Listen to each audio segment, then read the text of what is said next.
So I just upgraded to the Canon R50, but during that process, I was tempted to buy the camera new. And I really had to sit there and ask myself why. The past two times I bought a camera, they've been used on eBay. And so I know that it can be done, but I think it's easy to fall into this trap that new is always best and it's what's better and it's perfect and that you're making a bad decision if you buy something used. Now, make no mistake about it, buying used does have an element of risk, but you can mitigate that a little bit by buying from sellers who are reputable or somebody that you know and evaluating that for each case. So I sat on it for a few days and came to the conclusion that I will buy the camera used.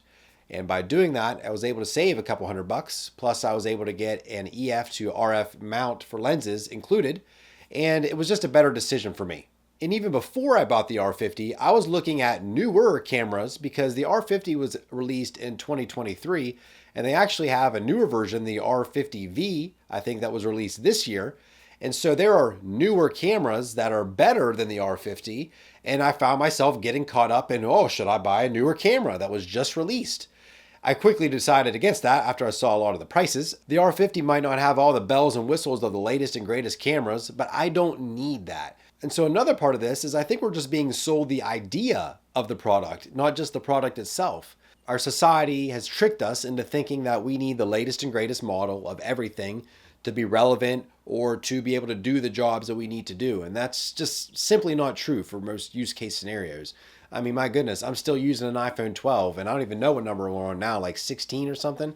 Yeah, the battery in this thing might not be good, but it still works and it does what I need my phone to do.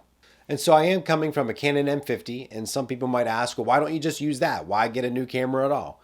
Well, there are some things that I need right now to do that my Canon M50 either isn't good at doing or just can't do. This isn't a review. I'm not going over the spec sheet. This is just what I'm using now, some sample footage from it. If you want to check it out, I'll put a link in the description below. But the big takeaway from this whole process that I got was we are constantly sold the idea that new is better or that new is perfect or that new is best, when in reality, used is just right. Used is good enough. And used just might in fact be perfect. Thank you all so much for watching. If you want to hear more from me, check out our email list. The link for that is down in the description below. Also subscribe for more videos and we'll see you in the next one.